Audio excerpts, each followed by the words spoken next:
wabarakatuh. Alhamdulillahirabbil alamin. Alhamdulilladzi hadana li hadza wa ma kunna linahtadiya laula an hadana Allah. Laqad ja'at rusuluna bil haqqi wa nudu an tilkumul jannatu wa ma kuntum ta'malun. Asyhadu an la ilaha illallah wa la syarika lah. Wa asyhadu anna Muhammadan abduhu wa rasuluh alladzi la nabiyya ba'dah. Allahumma shalli ala Muhammad wa ala Muhammad kama shallaita ala Ibrahim wa ala Ibrahim innaka Hamidum Majid. Wa barik ala Muhammad wa ala Muhammad kama barakta ala Ibrahim wa ala Ibrahim innaka Hamidum Majid. A'udzu billahi minasyaitonir rajim. Bismillahirrahmanirrahim. Wa nufikha fis-suri fa sa'iqa man fis samawati wa fil ardi illa man syaa Allah. Thumma nufihi ukhra fa qiyamun yanzurun. وأشرق الأرض بنور ربها وجاء الكتاب وجيء بالنبيين والشهداء وقضي الأمر بينهم وقضي بهم بالحق وهم لا يظلمون. Bapak, Ibu-ibu sehat semuanya? Alhamdulillah bil amin. Takdir Allah kita bertemu di tempat yang mulia ini di pagi subuh. Ba'da subuh di hari Jumat yang mulia. Bapak-bapak, segala sesuatu yang telah Allah tetapkan itu pasti akan terjadi pada kita. Sampai nanti tiba saatnya kita akan bertemu dengan Allah Subhanahu wa taala. Maka ada rangkaian di mana sesuatu telah Allah tetapkan akan terjadi. Makhluk yang pertama kali Allah ciptakan adalah Al-Qalam. Di antara makhluk Allah yang kekal itu ada 8. Yang pertama adalah Al-Qalam itu sendiri. Kedua adalah Lauh Al-Mahfuz. Kemudian Ruh. Kemudian surga.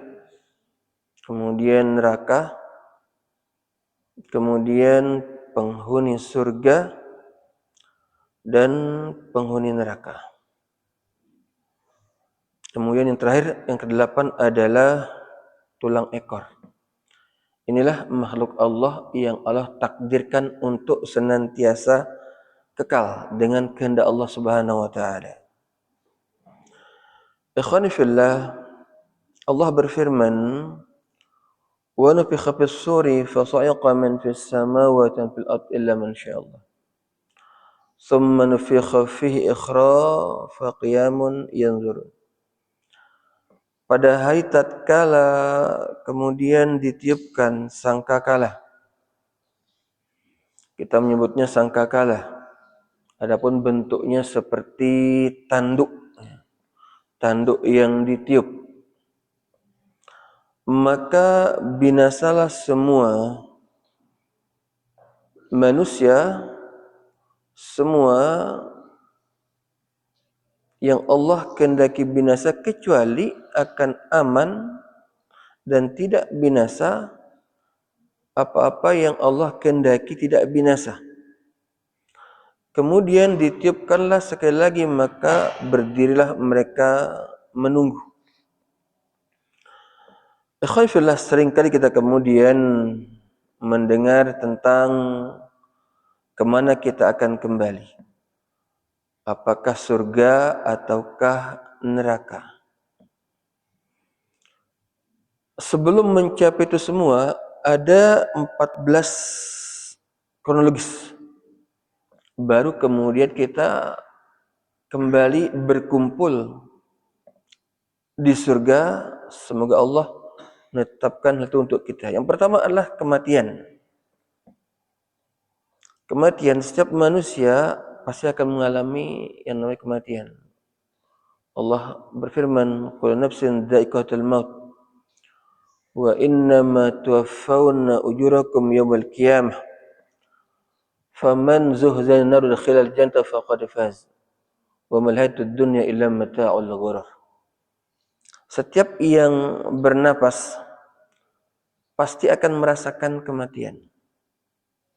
Ikhwan fillah, maka sebelum kematian ada namanya sakaratul maut. Juga ada namanya ghamaratul maut.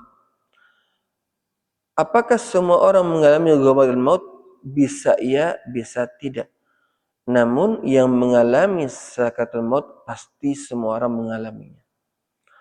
Dan sakitnya sakaratul maut seorang itu masih bisa dirasakan sampai dia dibangkitkan kembali oleh Allah nanti pada hari kiamat. Adalah di antara mukjizat Isa alaihissalam membangkitkan orang yang mati untuk hidup kembali. Suatu ketika datanglah iblis kepada Isa menguji Isa. Wahai Isa, Allah memberimu mukjizat membangkitkan orang yang sudah mati. Paling yang bisa kau bangkitkan adalah orang sudah lama mati, yang baru mati saja. Coba kalau memang benar kau bisa memiliki kemampuan itu, bangkitkanlah Syam. Kata iblis, siapa Syam? Syam adalah putra Nuh alaihissalam. Nuh memiliki putra 4 orang. Pertama Syam, kedua Ham, ketiga Yafith, keempat adalah Kanaan. Adapun kemudian Syam itu melahirkan bangsa-bangsa berkulit putih. Ham melahirkan bangsa-bangsa berkulit hitam. Yafith melahirkan bangsa seperti kita ini. Nah, tidak hitam, tidak putih. Tapi kita semua berasal dari keturunan Yafith, ya, anak Nuh alaihissalam. Jarak antara Nuh dengan Ibrahim alaihissalam itu 10 generasi. Kalau di rentang tahun 2240 tahun. Jarak antara Nuh dengan Ibrahim. Ibrahim ke Musa alaihissalam 900 tahun. Musa ke Isa 1700 tahun. Berarti 2200 ditambah 900, 3300 ditambah 1700, berarti 5000 tahun. 5000 tahunlah kematiannya Syam alaihissalam. Kemudian pergilah Isa ke kuburannya Syam. Diketuk Syam, dan Allah bangkit. Maka bangkitlah Syam dalam keadaan putih rambutnya. Isa bertanya, apakah begini keadaanmu ketika Allah mewafatkanmu? Kata Syam, tidak. Tapi dengan sebab engkau membangkitkanku, terdengar seperti petir yang luar biasa. Maka aku terkejut dan bangun dalam keadaan rambut putih. Dan sakitnya syakaratul maut masih kurasakan sampai sekarang. Kata Syam. Ikhwani fillah, ada beberapa nabi yang Allah wafatkan dalam keadaan berdiri. Yang pertama adalah Nuh alaihissalam. Nuh diangkat menjadi nabi itu usia 250 tahun. Kemudian menjadi nabi dan rasul 950 tahun. Kemudian Allah perintahkan untuk membuat atau membangun perahu itu 200 tahun. Setelah itu kemudian mendaratlah perahu ini di Bukit Jud. Dan Allah memberi kesempatan kepada Nuh untuk hidup lagi 500 tahun. Jadi usia Nuh itu 1900 tahun. Usia Nuh alaihissalam. Sering kita mendengar, bukankah 90 tahun? Nah, itu usia Nuh sebagai Nabi dan Rasul ya. Alhamdulillah, kita sekarang mungkin taubatnya sejak pensiun. Iya. Setelah pensiun kita taubat. 20 tahun kemudian kita wafat. Jadi yang dihitung hidup, 20 tahun itu yang dihitung hidup. Iya. usia sebelum taubat enggak dihitung. Kenapa? Belum taubat, belum hidup namanya. Iya, belum hidup namanya. Maka Nuh alaihissalam usia 9 itu usia dakwahnya. Ya. Kenapa? Karena setelah dia dakwah nggak ada lagi dakwah. Selesai. Karena semua orang sudah beriman semuanya. Yang naik ke perahu Nuh itu adalah sekitar 83 orang. Artinya selama 950 tahun Nuh hanya mendapatkan jamaah cuma 83 orang. Oh, kita bagi sekarang dalam 10 tahun cuma dapat 1 orang. Kesabaran yang bagaimana? Luar biasa. Jadi ketika kita berdakwah, ada yang datang, ada pula yang enggak datang. Ada yang mau, ada yang enggak mau. Ya sudah. Ini langkah dakwah. Ya. Sabar. Sabar. Nabi bersabda, pada kiamat nanti diperlihatkan kepadaku ada nabi yang datang membawa 10 orang dari umatnya. Ada nabi yang datang membawa 3 orang dari umatnya. Ada nabi yang datang hanya membawa 1 orang dari umatnya. Bahkan ada nabi yang datang tidak membawa 1 orang pun umatnya. Bukan dia tidak menyampaikan risalah, tapi enggak ada yang mau. Ini nabi, ini nabi. Maka kita kalau berdakwah, kewajiban kita hanya menyampaikan. Menyampaikan, mengajak, menyeru. Tidak ada memaksa. Dalam masa. Bahkan ada nabi yang anaknya kafir. Karena memang gak ada maksa. Nuh menyangka bahwa Kan'an itu bagian dari keluarganya. Berkata Allah, tidak, itu bukan keluargamu. Ada nabi yang anaknya kafir bahkan. Bukan berarti Nuh tidak mengajak Kan'an masuk ke agama Islam, tidak. Nuh mengajak, namun Kan'an gak mau ikut. Baik. Nah, artinya bahwa kesabaran di dalam dakwah adalah hal yang mutlak. Ya. Sabar. Baik. Kedua, ketika tiba saatnya Nuh akan dicabut nyawanya. Sebenarnya di antara mukjizat para nabi itu adalah berbicara dengan malaikat maut. Semua nabi diizinkan berbicara dengan malaikat maut. Datanglah malaikat maut kemudian kepada Nuh alaihissalam. Saat itu Nuh sedang berdiri di tempat yang terik matahari. Bertanya Nuh, apakah kedatanganmu kali ini seperti kedatanganmu sebelum-sebelumnya? Nuh sudah merasa ada yang beda dengan kedatangan malaikat maut kali ini. Sudah merasa. Kemudian menjawablah malaikat maut dua-duanya. Ziarah seperti sebelumnya, yang kedua adalah mencabut nyawa.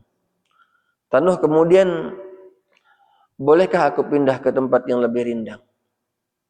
Silakan, kata malaikat maut.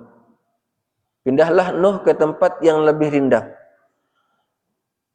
Dia berkata kemudian, tidaklah usiaku yang panjang itu kurasakan kecuali seperti pindahnya aku di tempat yang terik ke tempat yang rindang ini. 1009 tahun. Ikhwanifillah, mari kita lihat sekarang. Asa kemarin kita tamat SD. Ya. Asa kemarin tamat SD. Kemudian kita tamat SMP.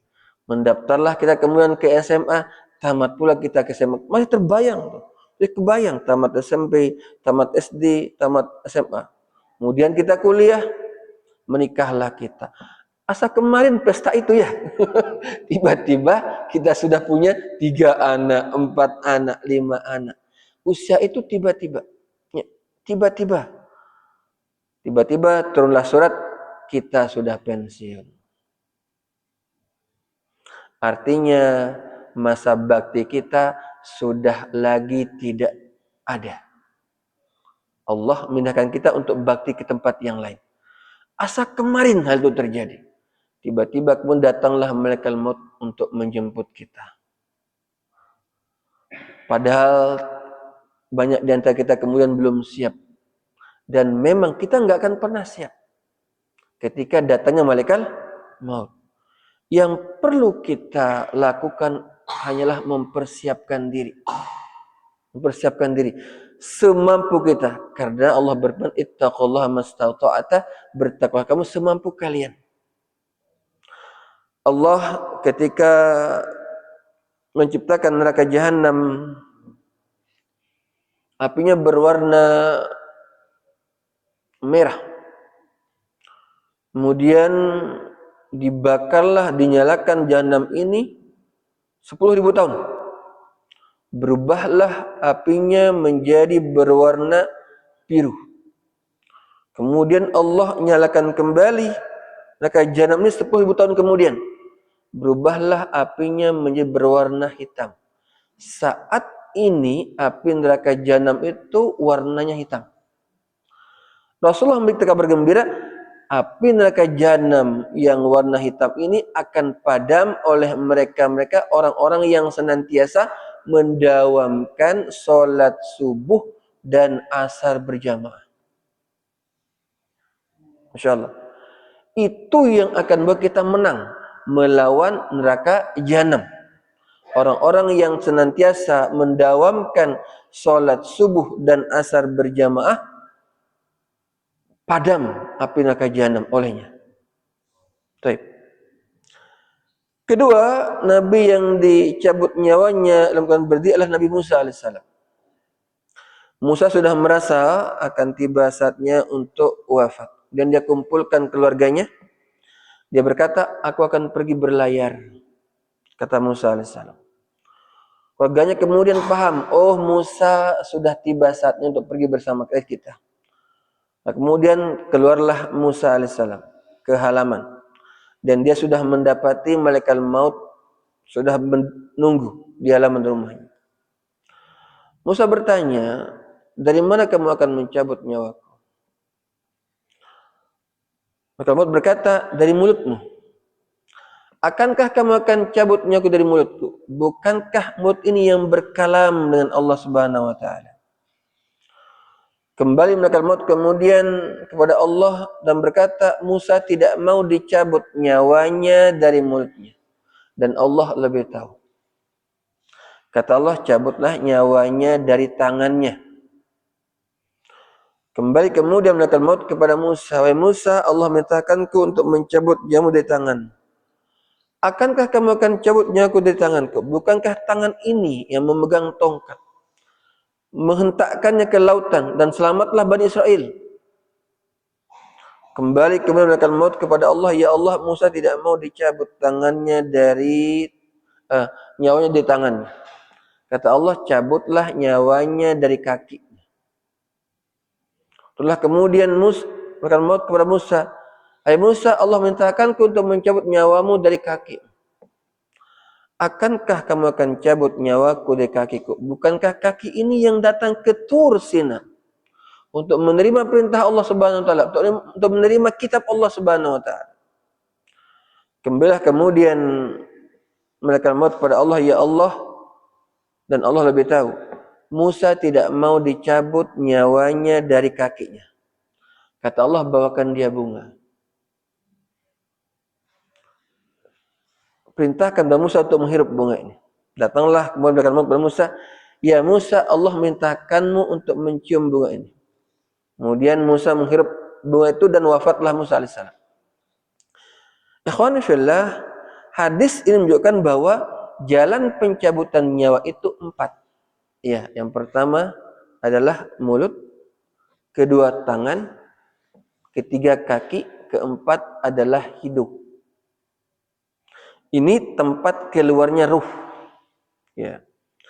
Adapun kemudian betul bahwa pasti ruh itu akan melewati tenggorokan, pasti. Yang namanya dha'iqah itu adalah sesuatu yang melewati tenggorokan. Kita sebelumnya sehat, hidup baik-baik, kemudian dikasih minum. Nah, ketika minuman ini berjalan ke tenggorokan kita, inilah yang disebut dha'iqah, merasakan. Karena setelah minum itu kita masih hidup. Ya. Jadi kullu nafsin dha'iqatul maut, setiap yang bernyawa, berjiwa pasti akan merasakan mati, karena setelah mati dia akan hidup. hidup. Hidup kedua adalah alam ruh. Baik, kembali ke tadi itu, bertemulah Musa kemudian di dalam bertemu beberapa orang soleh dengan Musa alaihissalam dalam mimpi.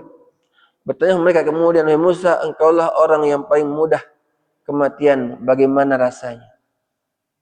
Musa menjawab, "Bagikan kambing yang dikuliti hidup-hidup." Kata Musa alaihissalam, inilah dahsyatnya ketika ruh itu dicabut. Maka wajar tatkala kemudian orang itu ketika bangkit dari alam kuburnya, dia masih merasakan sakitnya sakaratul maut. Ikhwafillah, kemudian Rasulullah mengajarkan kita doa untuk senantiasa meminta kepada Allah agar dimudahkan di dalam sakaratul maut. Allahumma hawwin alaina fi sakaratil maut. Ya Allah, ringankanlah diriku ketika menghadapi sakaratul maut. Sunnah kita berdoa semoga Allah memudahkan kita di dalam kematian kita, memudahkan ruh kita keluar. Man asya ala syai'in mata alaih. Nabi SAW, siapa yang terbiasa atas sesuatu, maka dia mati di atas sesuatu tersebut. Terbiasa ke masjid, maka hitungannya pertama, kalau enggak dia meninggal di masjid, bisa meninggal di rumah, mau ke masjid. Nah gitu. Atau baru habis wudhu, meninggal. Nah, maka biasakanlah di kita untuk senantiasa berbuat baik, insya Allah kita mati dalam keadaan berbuat baik. Hadir di kajian majelis ta'lim, karena biasanya kalau majelis ta'lim itu yang hadir ibu-ibunya, ibu-ibu yang memenuhi kajian majelis tak di mana-mana itu. Pak bapak ya cuma segini-segini aja bapaknya. Segini aja bapak-bapaknya itu. Jarang pak bapak memenuhi kajian majelis ta'lim, jarang. Ibu-ibu semuanya penuh, masya Allah. Mestinya bapak-bapaknya. Kemudian nanti pak bapaknya dakwah lagi kepada ibu-ibunya.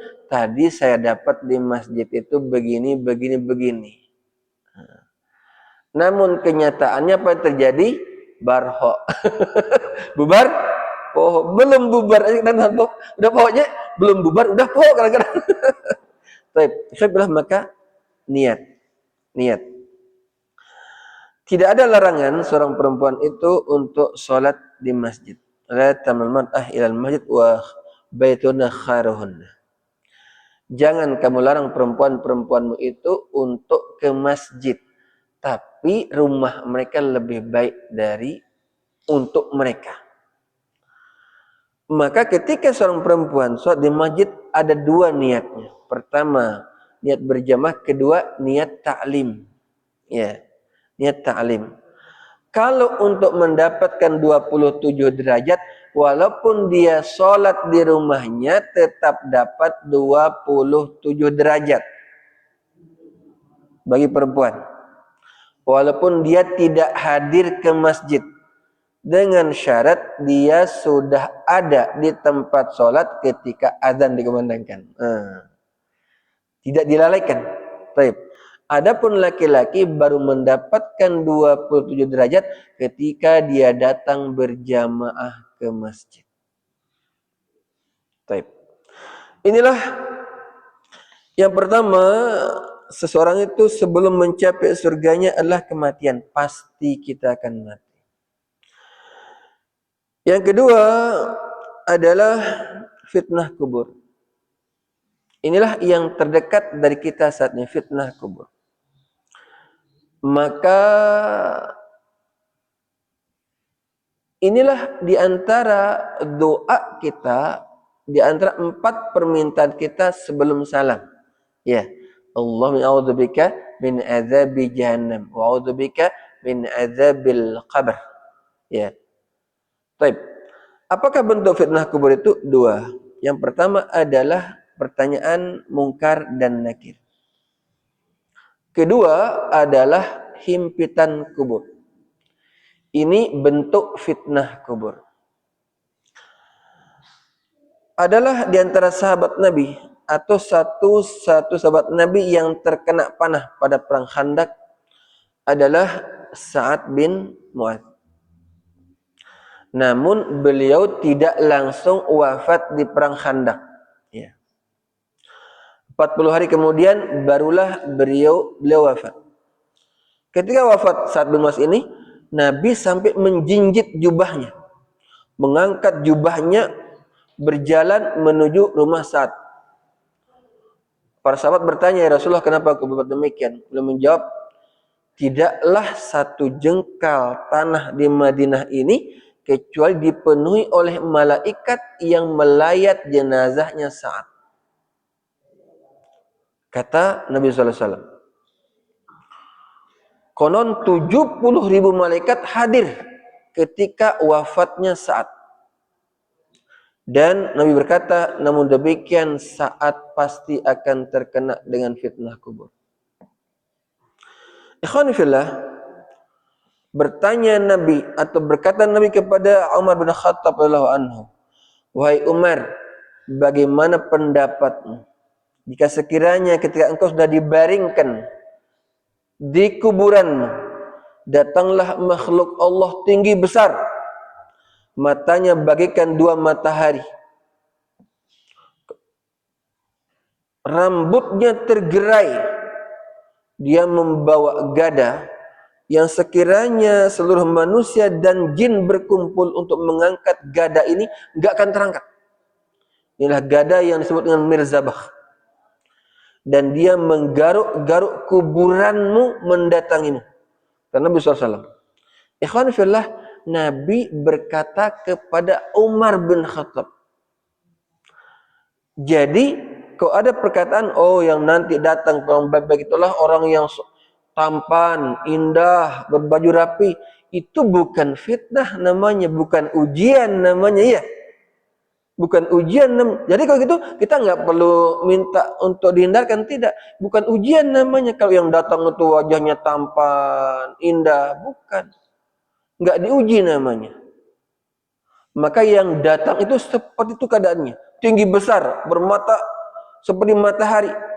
Kemudian dia membawa gada mirzabah dan dia menggaruk-garuk kuburan orang itu dengan taringnya. Inilah fitnah kubur yang pertama. Dia bertanya, "Marabbuka, siapa Rabbmu? Siapa Tuhan?" Maka seorang hamba itu akan menjawab dengan jawaban yang berdasarkan amalnya. Sebablah dalam mazhab Syafi'i, talqin itu sesudah dikuburkan. Iya. Mazhab Syafi'i, talqin itu sesudah dimakamkan.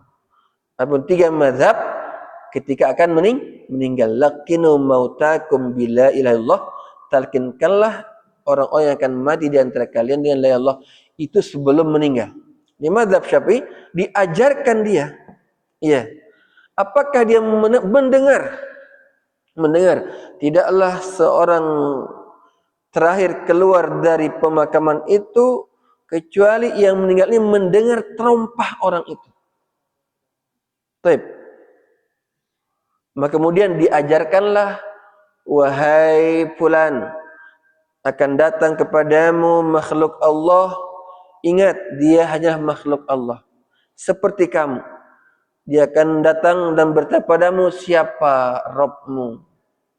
Maka jawablah dengan lisan yang fasih, iktikad yang sahih. Itu bentuk talqin. Bukankah bahasa kita sebelum meninggal itu bahasa Sunda, bahasa Indonesia? Lantas kenapa talqin itu berbahasa Arab? Apakah dia akan mengerti? Otomatis dia akan mengerti. Karena ketika seorang itu meninggal, dia sudah kembali kepada seperti dia belum meninggal. Atau sebelum dilahirkan. Bukankah Allah bertanya, alastu birabbikum? Qalu bala syahidna. Ketika orang ini belum lahir, Allah bertanya, alastu birabbikum? Semua yang namanya manusia ditanya. Nanti itu bahasa Arab pertama. Dan dia akan kembali berbahasa Arab ketika sudah masuk alam kubur. Baik. Sesudah dia menjawab dengan jawaban yang benar, Tibalah fitnah kedua, yaitu dihimpitnya orang ini oleh tanah. Dihimpit. Maka bagi orang kafir itulah azab yang luar biasa, karena tulang belulangnya akan menyatu. Adapun orang-orang yang beriman itu adalah himpitan kasih sayang. Bagaimana seorang ibu kehilangan anaknya merantau. Entah merantau ke mana, ke Malaysia, ke Eropa. Tidak memberi kabar selama di rantauan. Bertahun-tahun tidak memberi kabar. Si ibu ini senantiasa berdoa siang malam, ya Allah pertemukan kembali saya dengan anakku, ya Allah. Di tengah malam kemudian, tatkala si ibu sedang berdoa, terdengar ketukan pintu. Assalamualaikum. Siapa di luar? Aku, mamamu. Kemudian ketika dibuka, ternyata anaknya pulang. Udah bertahun-tahun nggak pulang. Kemudian dipeluklah si anak ini, yang pelukannya sampai si anak ini sulit bernafas. Ya, itulah pelukan kasih sayang. Jadi seorang beriman ketika kembali ke kuburannya itu dipeluk oleh bumi ini, tanah ini, pelukan kasih sayang. Bukanlah sebuah siksaan. Berbeda dengan orang kafir. Itu azab yang luar biasa sampai tulang-tulangnya menyatu. Tidak bagi orang beriman. Baik. Ikhwan fillah,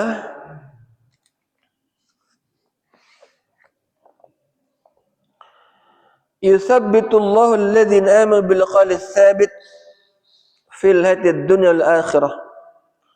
Wa yudillullahu zalimina fa Allahu ma yasha. Maka doa yang terbaik ketika seseorang itu di alam kuburnya, begitu dia sudah tertutup dengan tanah, datanglah malaikat itu, ya, bukan kita dah pergi baru datang, tidak. Begitu tertutup oleh tanah, datanglah malaikat itu. Maka yang menghadiri pemakaman itu hendaklah meminta kepada Allah supaya tetap hati orang ini di dalam ucapan yang tetap, Allahu Rabbi.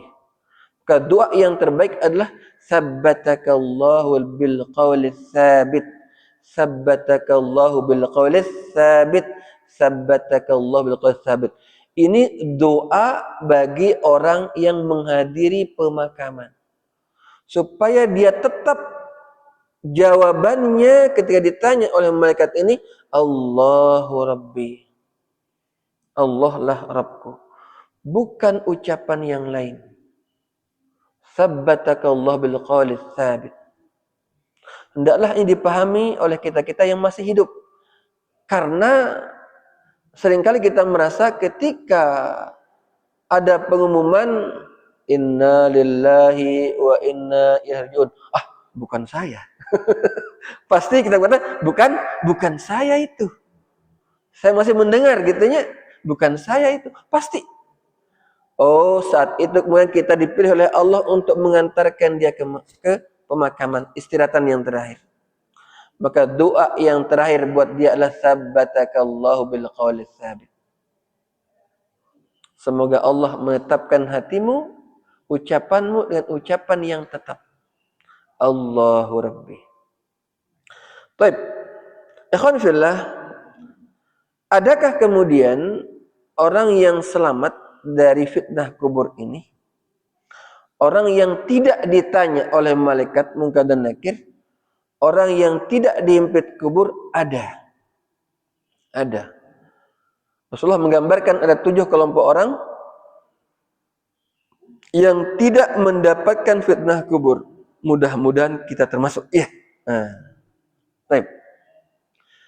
Yang pertama yang tidak mendapatkan fitnah kubur adalah para nabi dan rasul.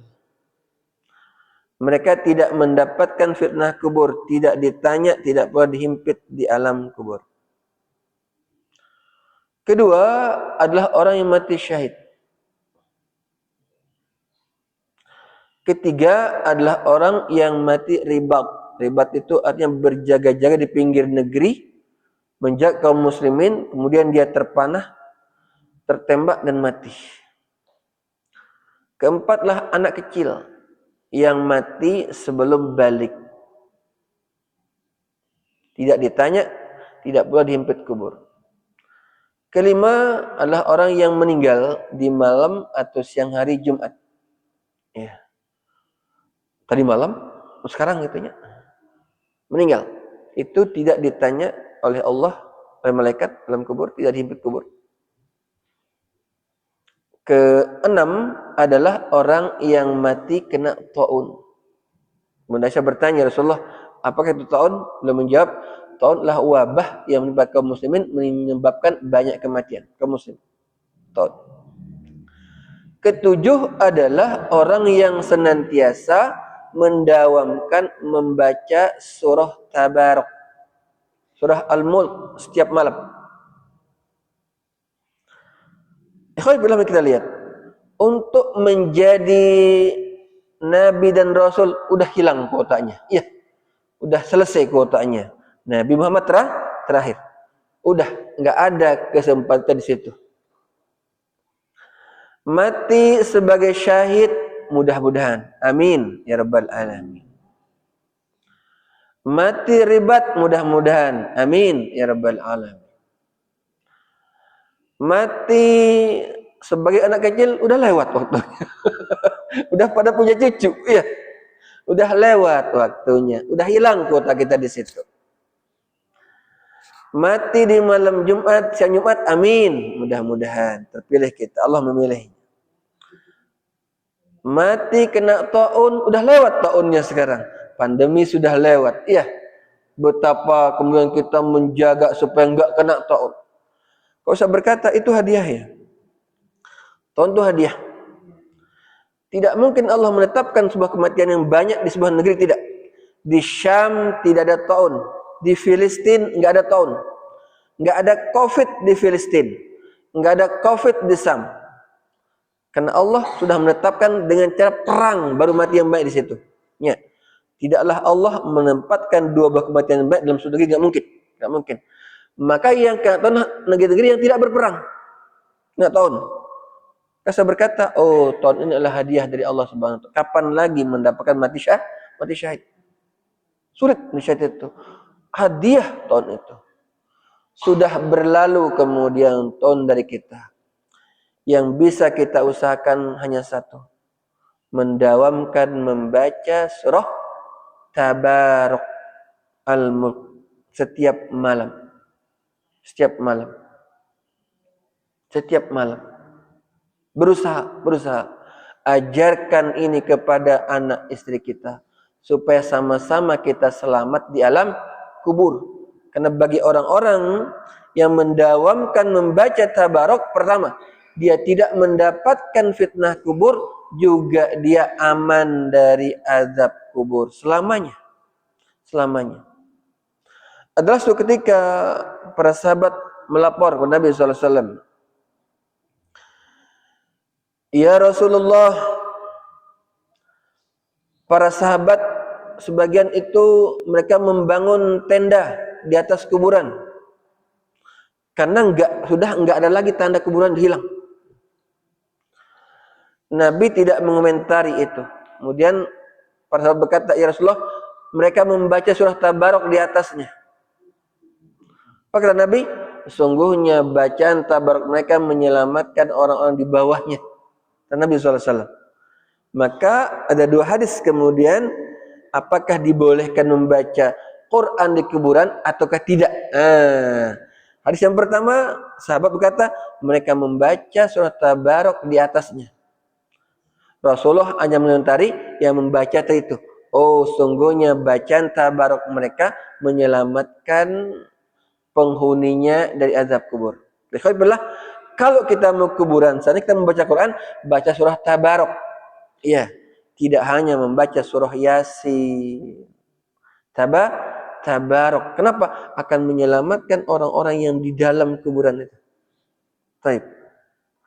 Adapun kemudian ketika orang tua kita sudah meninggal, bukankah mereka dulu tidak pernah membaca Tabarak? Maka bacaan anaknya otomatis menyebacaan orang tuanya. Artinya ketika si anak menyelamatkan diri dari fitnah kubur, otomatis dia telah menyelamatkan kedua orang tuanya. Tidaklah seorang itu meninggal, kemudian ia meninggalkan anak-anak yang soleh solehah, maka amal-amal anaknya akan kembali kepada orang tuanya. Artinya bahwa si anak membaca tabarok, otomatis orang tua membaca tabarok. Ajarkan ini kepada anak kita, ajarkan ini kepada istri kita di rumah, ajarkan ini kepada saudara kita. Mari kita selamat berjamaah. Baik. Inilah kedua dari kronologis yang akan kita alami. Yang ketiga adalah nikmat dan azab kubur. Ikhwan fillah, apakah yang merasakan nikmat dan azab? Apakah jasad ataukah ruh? Kalau pertanyaan tadi ruh dan jasad, ketika kemudian di azab pertama, itulah ruh dan jasad. Karena pernah terjadi zaman Islam Ibnu Taimiyah, seorang itu keluar dari kuburannya, melesat. Saking kerasnya azab. Beliau berkata, inilah saking kerasnya azab kubur. Sampai keluar dari kuburannya. Diazab oleh Allah Subhanahu wa taala melalui malaikat tadi. Baik. Adapun di Al-Qur'an tidak ada tentang azab kubur. Ya. Allah berfirman, "An-nar yu'radu 'alaiha ghuduwan wa 'ashiyya. Wa yawma taqumu as-sa'ah adkhilu fir'auna sul azab." Hanya satu-satunya keadaan orang di alam kubur adalah berita tentang Fir'aun. Setiap hari Fir'aun itu dihadapkan kepadanya neraka. Diperlihatkan tempat duduknya di neraka setiap pagi dan sore. Ini menunjukkan adanya azab kubur, tapi tidak secara spesifik. Ikhwan fillah, malam pertama ketika orang itu meninggal, tadi pagi dimakamkan, malam pertamanya yang pertama kali hancur adalah perut dan kemaluan. Hancur malam itu juga. Busuk malam pertama. Tadi pagi dimakamkan, yang pertama kali hancur adalah perut dan kemaluan. Inilah yang dulu, yang paling sering kita cari kepuasannya. Ya, perut dan kemaluan. Inilah yang pertama kali Allah hancurkan. Pada malam pertama orang itu meninggal. Di hari ke-8 kemudian bengkaklah tubuh ini, bengkak, busuk. Di hari ke-9 pecah. Datanglah kemudian binatang-binatang tanah untuk memakan tubuh ini. Yang tadinya nggak pernah ada binatang itunya. Ini gaib. Silahkan gali di kuburan seluas itu, tidak akan pernah ketemu binatang ini. Dia ada ketika dia bertugas. Datanglah kemudian dan memakan tubuh yang sudah hancur ini, dimakan. Hari ke-40 semua daging itu sudah habis dimakan. Tinggallah tulang belulang. Di hari ke-40 utuh tulang belulang ini. Pergilah kemudian binatang ini kembali ke tempat yang Allah kehendaki. Kita nggak tahu alam di mana. Ya. Di tahun ke-25, adalah tanah itu bergeser. Ya. Kita nggak melihatnya, bergeser. Maka ketika ada orang menggali kuburan, ketemu jarinya gitunya. Ketemu tulang tengkoraknya sebagian, ketemu gitunya. Taib. Bergeser. Bergeser tanah itu. Bergeser. Yang tinggallah kemudian adalah tulang ekor. Inilah yang kekal. Di sanalah kemudian nanti Allah akan bangkitkan kita dari tulang ekor ini. Ketika kiamat terjadi. Baik. Datanglah kemudian amal-amal kita setelah selesai proses yang tadi ya. Proses ketika seorang mendapatkan fitnah kubur. Ya. Datanglah amal-amal kemudian. Ikhwan fillah, kalau amal kebaikan yang kita alami rewardnya adalah amal-amal kebaikan berupa amal-amal sunnah saja. Ya. Kenapa? Karena kalau amal-amal wajib baru dapat kita melihat hasilnya setelah ditimbang nanti itu. Ya. Adapun amal-amal sunnah akan kita dapatkan rewardnya nanti ketika di alam kubur. Maka yang paling banyak memberi manfaat di alam kubur adalah bacaan Quran dan istighfar. Ini yang paling banyak kita rasakan manfaatnya. Bacaan Quran dan istighfar. Bahkan bacaan Quran itu akan dapat kita rasakan manfaatnya sebelum kita dimandikan. Sebelum kita dikafani, sudah didapatkan manfaat baca Quran. Maka dawamkanlah untuk membaca Quran. Ikhwafillah, kita semua sibuk. Ya, sibuk kita nih. Bahkan pengangguran sibuk. Dengan apa? Dengan nganggurnya sibuk. Sehingga enggak sempat membaca Quran. Maka yang ada adalah mari kita sempatkan diri untuk membaca Quran. Waktu ditanya, sibuk? Pasti sibuknya. Habis ini, habis ini, habis ini. Sehingga tidak ada kesempatan kita untuk membaca Quran, kecuali kitalah yang menyempatkan diri untuk baca Quran. Bagus dia dawamkan 1 juz sehari, 2 juz sehari. Kami di Hakim awal-awal santri membaca 14 juz sehari. Wajib 14 juz sehari. Sehingga dalam 2 bulan pertama itu mesti khatam 40 kali. Di dalam 2 bulan mesti khatam 40 kali. Toib. Kita sekali khatam 1 bulan, amin gitu. Mudah-mudahan gitu aja. Karena jarang ya. Di Hakim awal tuh 2 bulan 40 kali mesti khatam. Supaya apa? Mudah nanti ketika dia setoran. Nah, usahakan untuk senantiasa meluangkan waktu membaca Quran. Nah, inilah yang paling banyak memberikan manfaat di alam kubur dan ketika kita belum masuk alam kubur. Membaca Quran. Apalagi nanti di alam mahsyar. Iqra'ul Quran penawiyati yaumil qiyamati syafi'an liqari'ihi aw lishabihi.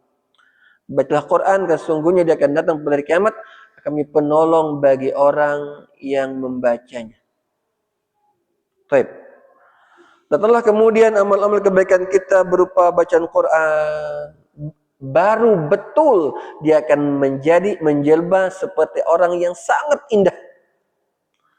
Dan bertanya kita kepadanya, man anta lam arau ajmal minka fid dunya, siapa kamu? Aku belum pernah melihat orang seindah kamu di dunia. Ana amaluka soleh, aku amal solehmu. Aku bacaan Quranmu, aku bacaan istighfarmu, aku bacaan tasbihmu, bahkan aku senyummu. Maka jangan sulit senyumnya. Senyum itu ibadah, itu berpahala besar. Tabassumuka li akhika shadaqatun, bermuka bersihmu, bermuka someyahmu adalah sedekahmu bagi saudaramu. Jangan susah, sulit, pelit untuk tersenyum, karena itu akan memberikan manfaat di alam kubur. Baik. Kedua, ucapan salam. Banyak-banyak mengucap salam. La dakhulunal jannata, tidak akan masukkan ke dalam surga itu hatta tu'minu, kecuali sampaikan beriman semuanya. Nabi sallallahu alaihi wasallam. La tu'minu hatta tahabbu, tidaklah sebut beriman jika kalian saling mencintai. Kadang-kadang satu masjid aya wae gontok-gontokannya. Ya setuju, ya ente gitu. Ada aja, satu masjid lah itu, Masya Allah. Satu imam di tempat sholat, ada aja yang saling tidak enak hati. Ya. Tidak akan masuk surga kecuali saling mencintai, kata Nabi sallallahu alaihi wasallam. Saling mencintai, saling mencintai. Afala adullukum idza tahababtum. Maka aku tunjukkan suatu perbuatan yang ketika kerjakan, maka akan mencintai. Absus salam. Sebarkan salamu bainakum antara kalian. Sebarkan salam, sebarkan salam. Ucapan salam ini akan memberikan manfaat yang luar biasa pada hari ketika di alam kubur. Ucapkan, sebarkan salam. Adalah Allah bin Omar sering ke pasar bersama pembantunya. Setiap yang dia jumpai, dia ucap salam, assalamualaikum, assalamualaikum, assalamualaikum. Bertanya pembantunya, Nafi, kenapa engkau buat demikian? Bukankah engkau tidak mengenal dia? Dia menjawab, aku mendengar bersabda, tidaklah tiba hari kiamat itu kecuali orang hanya mengucapkan salam kepada orang yang dikenalnya saja. Tidak mau mengucap salam kepada orang yang enggak dikenal. Kita lihat sekarang kan kita, bahkan orang yang kita kenal pun kita enggak mengucap salam. Hari kiamat sudah makin dekat. Tandanya demikian. Orang hanya mengucapkan salam hanya kepada orang yang dikenalnya saja. Ikhwafillah. Pertama 4 salam, diampunkan dosa. Kedua, dimudahkan urusan. Ketiga, selamat di alam kubur. Keempat, rezeki lancar. Baik. Kelima, dimudahkan urusan yang baik-baiknya, dimudahkan oleh Allah Subhanahu wa taala.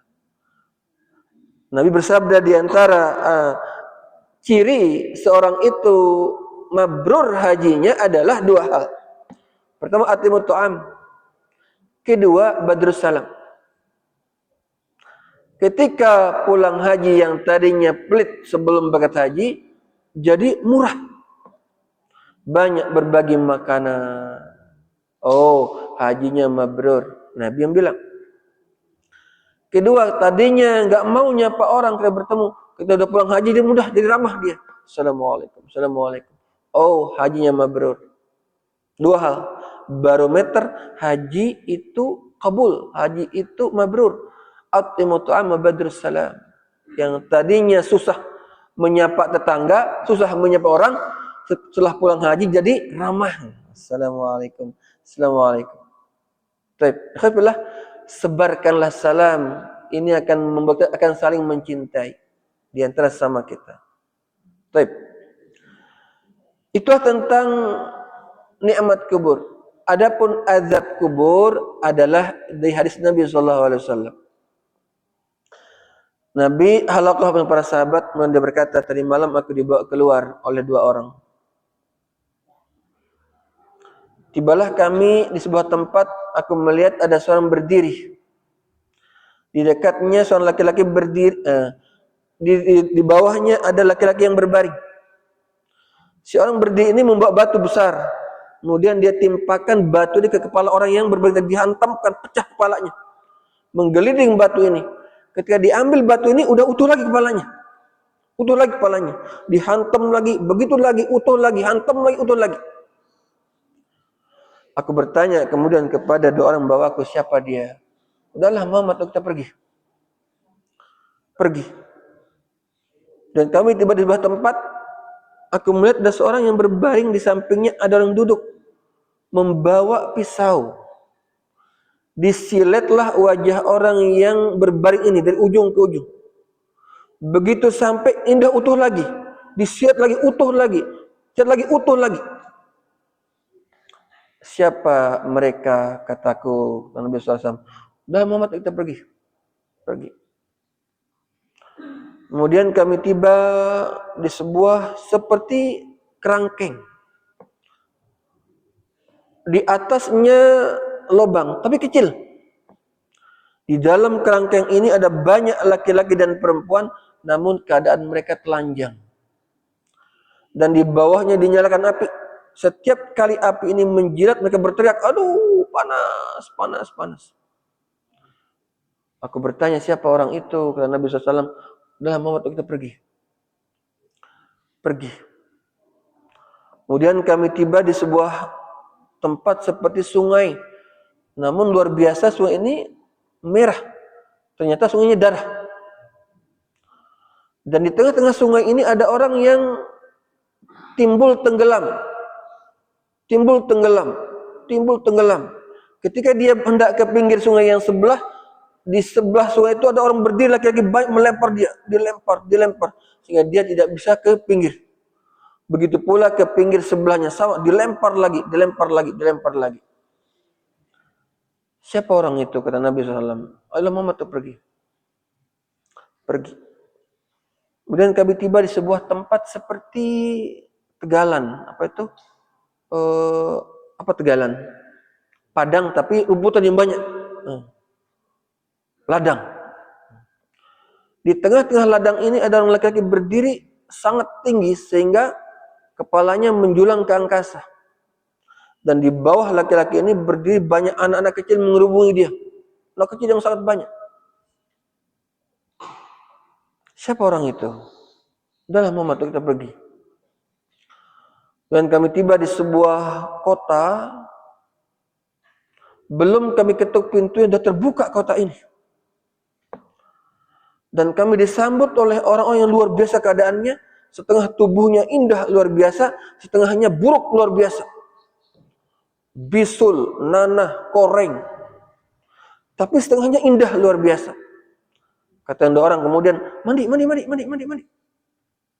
Mandilah, kemudian begitu mereka bangkit di mandian, tubuh mereka indah luar biasa. Dan dalam kotanya aku melihat ada rumah-rumah yang sangat banyak terbuat dari intan, permata, emas, berlian. Dan di atasnya ada rumah yang terbuat dari cahaya. Kemudian berkata dua orang ini, memperkenalkan diri, Muhammad, aku ini Jibril, aku ini Mikail. Adapun orang yang kamu lihat ditimpakan batu ke kepalanya, itu azab kubur bagi orang yang enggan sholat.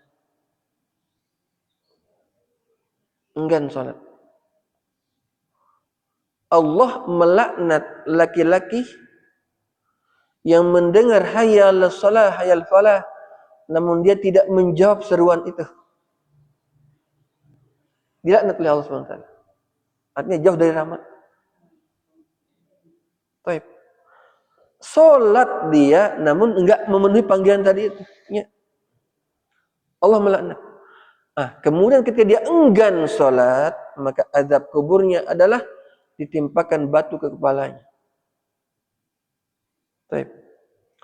Adapun yang kedua adalah orang yang disilet wajahnya di ujung ke ujung, itu azab kubur bagi orang-orang yang suka gibah. Menceritakan keburukan orang lain. Belah, bukankah itu benar? Benar. Kalau kau salah itu fitnah namanya. Sering begitu orangnya membela diri. Hati-hati. Gibah itu pertama menghilangkan amal kita, mendatangkan dosa orang. Maka berbahagialah bagi orang yang digibahi. Ya, jangan marah. Ya. Karena para ulama terdahulu tuh ketika dia tahu dan digibah itu, dia cari orangnya, kasih hadiah, Masya Allah, hatur nuhun. Dosaku pindah ke kamu, pahalamu pindah ke aku. Alhamdulillah, nanti pada hari kiamat, orang itu akan sangat rakus akan pahalanya. Dipegang pahalanya, jangan sampai pergi. Dan dia sangat berharap dulu ketika dunia ada orang yang pernah menyakiti hatinya. Sangat berharapnya ada orang yang pernah menggibahnya, ada orang yang pernah memfitnah, sangat berharap tuh. Nanti pada hari kiamat itu. Saking rakus akan pahalanya. Kenapa? Dia akan dapat pahala orang itu, dosanya akan pindah ke orang itu. Jangan marah ketika digibah. Alhamdulillahnya kau tahu, kasih hadiah. Bawakan makanan, bawakan buah-buahan. Hatur nuhun. Yuk, naon dia. Jangan bilang. Baik. Maka azab kubur bagi tukang fitnah, tukang gibah, tukang dusta, disilet wajahnya dari ujung ke ujung. Baik. Nabi bersabda, tidaklah para tukang gibah itu kecuali aibnya akan terbongkar walaupun dia tetap di kamarnya. Maka hati-hati. Jangan pernah menggibah saudara muslim. Sama dengan memakan dagingnya, daging matinya. Hati-hati, jangan. Kemudian orang yang di kerangkeng tadi itu yang dinyalakan api di bawahnya itu adab kubur bagi mereka-mereka para pezina. Ikhwah Allah Maha Sattar. Allah Maha menutup aib orang-orang. 1 kali, 2 kali, 3 kali orang berzina, tidak ada yang tahu. Nggak ada yang tahu. Ditutup oleh Allah itu aib itu. Ditutup oleh Allah aib itu. Maka diantara tanda dosa-dosa diampuni adalah tidak ada yang tahu dosa itu kecuali dia dan Allah SWT. Itu diantara dosa-dosa diampuni oleh Allah Subhanahu Wa Taala. Maka jangan pernah mengumbar-umbar dosa yang sudah Allah tutup. Jangan. Biarkan itu urusanku dengan Allah, urusanmu dengan Allah. Di pada hari kiamat ada Allah. Allah masang tirai. Yang ada dia dan Allah Subhanahu Wa Taala berbicara. Dan Allah memaparkan semua dosa, dipaparkan semuanya. Namun Allah enggak bertanya kenapa seperti ini. Itu Arab. Ini dosamu, jam ini, hari ini, dibicarakanlah, diungkaplah, diumbar oleh semua. Allah enggak bertanya kenapa kau demikian. Di akhir perkataan Allah berkata, qad satarta laka fid dunya wa ghafartu laka fil akhirah. Sungguh aku telah menutup aibmu di dunia dan sekarang aku ampunkan dosa. Maka jangan pernah mengungkapkan dosa-dosa yang Allah tutup. Itu tanda bahwa Allah mengampunkan dosa kita. Biarkan itu sampai kita mati, bawa. Allah Maha Pengampun. Baik. Maka azab kubur bagi para pezina adalah dinyalakan api di bawahnya, dan setiap kali api ini menjilat mereka berteriak, aduh panas. Yang keempat tadi itu adalah orang yang berenang di sungai darah, itu azab kubur bagi mereka-mereka yang pemakan riba. Sekarang riba itu dibungkus dengan hadiah segala macam. Hati-hatinya, Masya Allah, hati-hati. Ini kalau kita bicara riba, kita butuh sesi khusus untuk membicarakannya ya. Mana riba, mana yang bukan riba. Supaya kita selamat, hati-hati. Maka azab kubur bagi para pemakan riba adalah berenang-renang di sungai darah. Dan dia nggak bisa ke pinggiran. Kalau dilempar orang, dilempar. Sehingga dia nggak bisa ke pinggiran. Baik. Kita persingkat. Tersingkat kemudian. Orang yang berdiri di tegan tinggi tubuh itu adalah Ibrahim alaihissalam. Bismillah, Allah memberikan kemuliaan bagi Ibrahim dan Sarah untuk mengasuh ruh-ruh anak kecil, anak yang mati sebelum balik. Terserah orang tuanya mau Nasrani, Yahudi, Hindu, Buddha, ketika dia mati belum balik dia masih bersih, itu bersih. Maka ruh-ruhnya diasuh oleh Ibrahim alaihissalam dan Sarah. Baik. Kemudian kota yang dimasuki Nabi itulah surga, Allah SWT surga. Dan orang-orang yang menyambut beliau keadaan tubuhnya sebagian rusak, sebagian indah, orang-orang yang dulu ke dunia orang mencampur adukkan antara kebaikan dan keburukan. Ngaji setiap hari tapi zina enggak berhenti. Ada yang begitu. So kita kami sedang ngisi kajian. Kemudian dia nelpon. Ustaz, mohon maaf. Aku ini hafiz Quran 30 juz. Tapi satu hal yang enggak bisa aku tinggalkan, aku enggak bisa berhenti zina. Bayangkan, sudah hafiz Quran. Ya. Tapi aku enggak bisa berhenti zina. Jadi, kita tidak ada jaminan selamat ya dari dosa. Walaupun sudah hafiz Quran, enggak ada jaminan. Bahkan itu terjadi pada zaman Nabi SAW. Sahabat Nabi kata, ya Rasulullah, aku enggak bisa berhenti zina. Sahabat ngomong, aku enggak bisa berhenti zina ya Rasulullah. Wajib Nabi, coba kamu bayangkan, kamu berzina itu, anggap itu adalah bagaimana keadaanmu, pikiranmu, pendapatmu. Kau itulah adikmu sendiri, ibumu sendiri, saudaramu sendiri itu. Bagaimana pendapat? Pergi orang kemudian, datang lagi, ya Rasulullah, aku belum bisa berhenti. Wajib Nabi SAW, Nabi berdoa, Allahumma gfir dzambahu, Allahumma gfir lahu dzambahu, wa tahhir qalbahu, wasin amalahu. Ya Allah, ampunilah dosanya, sucikan hatinya, dan perbaikilah amalnya. Nabi yang berdoa. Yang adalah ketika dakwah kita mentok, nggak lagi dianggap orang, maka terakhir kita mendoakan kebaikan buat orang itu. Ampunkan dosanya, sucikan hatinya, bersihkan hatinya, perbaiki amalnya. Ini doa kita yang terakhir. Ketika sudah mentok, doa kita nggak lagi diterima. Taib. Terakhir kemudian adapun rumah-rumah yang indah di dalam surga itu, rumah-rumah yang diperuntukkan bagi para pembaca Quran. Masya Allah. Ya, ibu-ibu, bapak-bapak, jadilah pembaca. Itu predikat. Tidak hanya membaca 1-2 kali saja. Jadilah pembaca.